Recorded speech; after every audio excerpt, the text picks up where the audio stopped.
For 3 days or so discussing about triple helix, Nigeria. As far as I am concerned, triple helix directly means three, three things.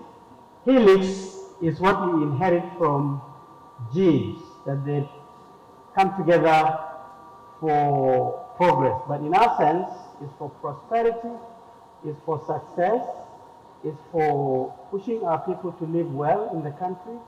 And these three elements, by standard, is the academia. This is where the knowledge workers are. This is where they do research on things. Their outputs are normally, like we're doing here, are either presented or showcased. And if these things are not useful to our people, then that line is on its own. This line has to be connected to the second component of the helix, which is industry. So industry must find an opening through the results of the academic work so that they can be able to make more money. They can be able to employ people. They can be able to showcase products, goods, and services so that Nigeria can be respected. For these two to work very well, then you look up to the third string that forms the helix, which is the government. If the government is not making the knowledge system to work very well, motivated to produce solutions and so on for the country, it is not going to work. If the government does not make it easy or very comfortable and conducive for industry to utilize the results and make more money and create jobs, it is not going to work. So these three, when they are entangled, that the government is sincere enough, is good enough, is leading politically, is leading economically, is leading morally, and is leading technologically, these good elements will ensure that the universities are working very well. The research institutions are working very well. Our PhDs will become good PhDs that can change the landscape of our country. The students coming out of that will become people who are creative, innovative, can walk straight to industry and start earning money and producing things. And this is what industry wants. So I think this particular conference is very, very important for Nigeria. See the challenges we have. We have challenges of poverty.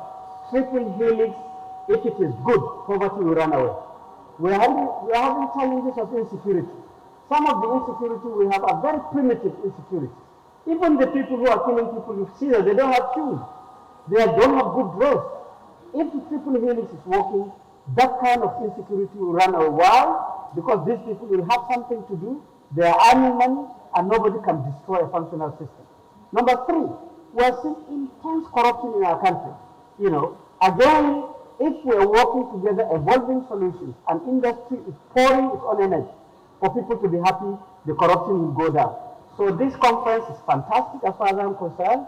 Yes, this is a maiden conference, but I pray and encourage the organizers. Don't worry about some of the observations if they are lowering your morale. Don't allow your morale to come down. Intensify. I'm sure the second conference will be a very, very strong one. We hope that we can see government people here, we can see core industry, and your exhibition will even turn out to be a marriage space for industry to be taking results of your research. So I'm so excited, you can tell. This is the key, actually. As you see me, theoretically and practically, I am a symbol of the triple helix.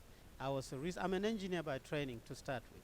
I've done a lot of engineering research, a lot of engineering publications. I got promoted to the highest level based on this. So I know the academia very, very well.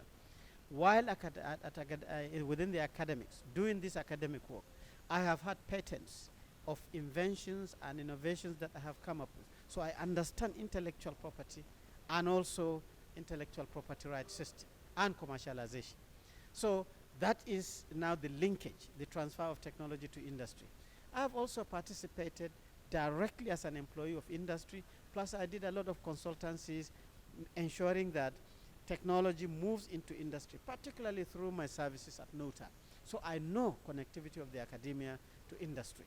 So, and while a civil servant, I know policies, I know government, I know how to structure things for the knowledge system to work, to be linked to industry. So putting all these things together, events of this nature, with direct implication of triple helix is actually the way to go. This is the key process. There is no cutting corners. It's either we get this right or we don't. But if we too, as Nigerians or as Africans, want to construct our roads, wants to ensure that we grow more food, to make sure that we are eating well, wants to actually breed our animals so that we are drinking enough milk, eating enough meat, eating fish, and also generating jobs for our young people, triple helix is the key. Unless you are investigating very well to know your onions, unless this intellectual property is moving to industry, to create jobs, to create wealth, and raise your country to the level of being respected, unless this is actually making you to evolve as a united country, peaceful country, progressive country, and this is the definition of triple helix. If we can't do that, then sorry about that. This event is key, and I hope that we can sustain it until we get it right. I think the exciting thing is that there are a lot of young people here who are demonstrating very, very progressive posture in terms of knowing, practicing, and even creating good things for themselves. Secondly, we've seen a lot of academics. So many professors have come here with their own ideas so that they can be able to unleash it, to demonstrate to the young people this is the way to go. There are very few industrial players here that we need to strengthen. But most importantly, there were very, very few policymakers, people who can make it to shake it, to make sure that we now evolve a functional knowledge system in line with our desires. Unless these researchers are researching what can solve our problems, how can our research solve our flooding problem? How can our research solve our food problem? How can our research solve our insecurity problem? The connection is not going to be seamless. So I am sure with the experience of this one, when we go to the next level, we will see more government people, we will see more industry people, and certainly the young people's energy coming to these kind of functions will actually be unleashed, and I'm very hopeful.